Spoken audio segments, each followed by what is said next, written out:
کہ جس نے محلات کو اڑا کر رکھ دیا تھا، یہ نوجوانوں کے ایمان کے اندر وہ تھڑتھلی پیدا کرتا ہے کہ جس کی چاپ سے جنگ قادسیہ میں ہاتھیوں کے لشکر اکھڑ گئے تھے، یہ مسلمان نوجوانوں کے آگے اس تاریخ کے پنوں کو پلٹتا ہے کہ جس نے ہندوستان میں مسلمانوں کی ایک تاریخ رقم کی ہے۔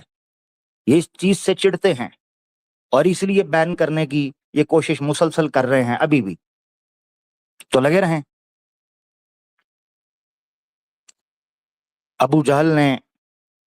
حضرت عمار ابن یاسر رضی اللہ عنہ سے کہا کہ اگر تم اونچی آواز میں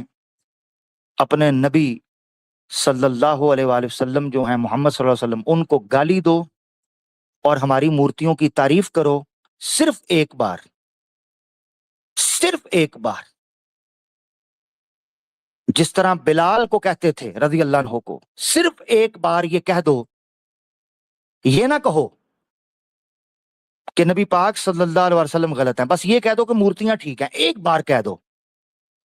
دوستو، اس اتحاد سے اور اس تاریخ سے پتہ کیا سبق ملتا ہے؟ کہ یہ ڈیسپریٹ ہو چکے ہوئے ہیں، ڈیسپریٹ۔ ایک بار یہ بس ایک بار جے ایس آر کہہ دو، پلیز ایک بار، پلیز ایک بار وندے ماترم، پلیز ایک بار، ایک بار، ہاں please sir, please one time J S R. اس سے پتا چلتا ہے کہ آج کا مشرک اس مشرک سے زیادہ بدتر ہوتا چلا جا رہا ہے، زیادہ گھٹیا اور ڈیسپریٹ ہوتا چلا جا رہا ہے۔ حضرت عمار نوجوان تھے، اپنی آنکھوں کے سامنے اپنی ماں کو اور اپنے باپ کو شہید ہوتا دیکھ اب ان کے قدموں میں وہ جان نہ رہی، یوں لگا کہ جیسے اپنی آنکھوں کے سامنے ان کی خود کی روح نکل گئی ہو، اور اس قدر کمزوری کے عالم میں وہ زمین پہ گرے، مٹی میں لتھڑ گئے۔ ابو جہل آگے بڑھا، لاٹھی برساتا اور کہتا، عمار صرف ایک بار اپنے منہ سے محمد کو گالی دے دے، صرف ایک بار، میرے دل کو یہ آواز پہنچا دے کہ ایک بار محمد کو گالی دے دے، نعوذ باللہ صلی اللہ علیہ وسلم، ایک بار۔ عمار نے کہا، مجھے چھوڑ دو گے؟ ان کا چھوڑ دوں گا، بس اتنی سی بات پہ چھوڑ دو گے؟ کہا چھوڑ دوں گا۔ عمار نے لرزتی ہوئی آواز میں آقا دو جہاں محمد و احمد فداہ ابی و امی علیہ الصلوۃ والسلام کو جو ابو جہل چاہتا تھا وہ کہا، اور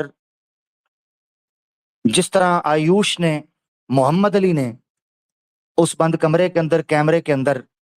گھر واپسی کرنے کی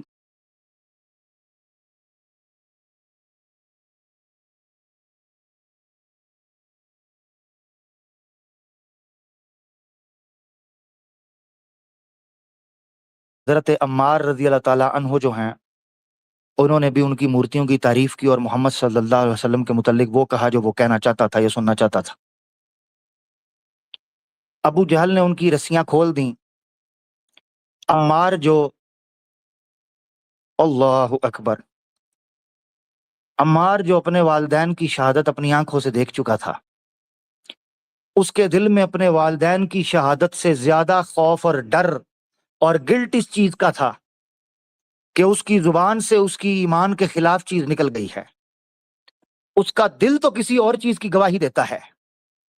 مگر اس کی زبان نے حالات کے سامنے گھٹنے ٹیک دی ہیں۔ اس کا ایمان تو محمد رسول اللہ صلی اللہ علیہ وسلم کا گیت گاتا ہے، مگر مجبوراً حالات اور واقعات نے اس کو مجبور کر دیا کہ وہ مورتیوں کے سامنے جھک جائے اور اسلام کے بارے میں برا بھلا بولے۔ یہ وہ مجبور ہو گیا، وہ بھاگا، وہ بھاگا، سانس پھولا ہے، ہمت نہیں ہار رہا، گرتا پڑتا، مکے کی گلیوں میں گھستا گھسٹتا، مجھے اللہ کے رسول کے پاس لے جاؤ، مجھے اللہ کے رسول کے پاس لے جاؤ، مجھے اللہ کے رسول کے پاس لے جاؤ، مجھ سے گناہ ہو گیا ہے، میں نے کفر کر لیا ہے۔ آقا دو جہاں صلی اللہ علیہ وآلہ وسلم جن تک یہ خبر پہنچ چکی تھی، آپ نے عمار کو دیکھا، عمار نے سارا واقعہ سنایا ہوگا، سارا واقعہ سنایا، اللہ کے رسول میرے والدین کو شہید کر دیا گیا، میں مجبور ہو گیا تھا، میرا دل اس پر مطمئن نہیں تھا، میرے آقا میں آپ کے متعلق بہت غلط بات کہہ رہا ہوں۔ اللہ کے رسول صلی اللہ علیہ وآلہ وسلم جو لوگوں کے لیے رحمت بن کے آئے، ایمانداروں کے لیے سہولت بن کے آئے، مجرموں کے لیے قہر بن کے آئے، ظالموں کے لیے غضب بن کے آئے، اور بے کسوں بے بسوں کے لیے سہولت بن کے آئے اور رخصت بن کے آئے۔ آپ نے کہا عمار جس طرح تو کہتا ہے ویسے ہی ہوا؟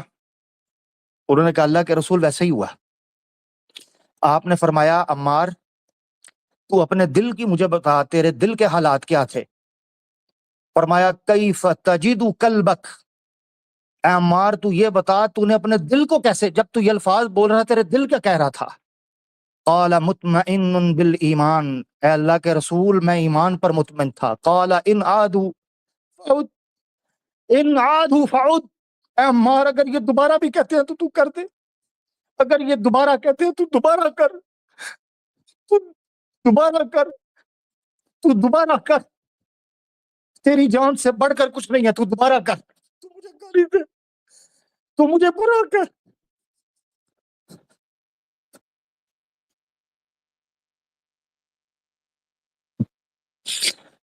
تو پریشان نہ ہو، میرے آقا اس کے زخموں کو صاف کرتے ہوں گے،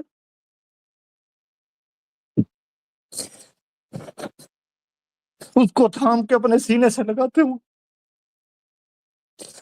عمار وہ تجھے دوبارہ کہیں تو دوبارہ کر دینا، تو پریشان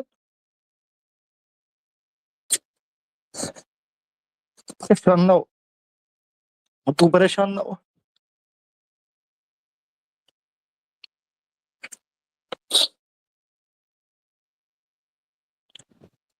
یہ وہ رخصت کا رستہ ہے جو آقا دو جہاں صلی اللہ علیہ وآلہ وسلم نے مکی دور کے اندر اپنے ابتدائی ماننے والوں کو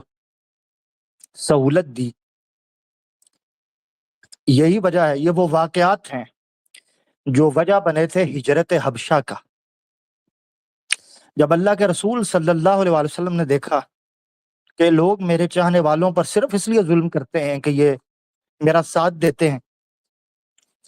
ان کا اور جرم نہیں، نہ یہ چوری کرتے ہیں، نہ یہ کسی کو لوٹتے ہیں، نہ کسی کو دھوکہ دیتے ہیں،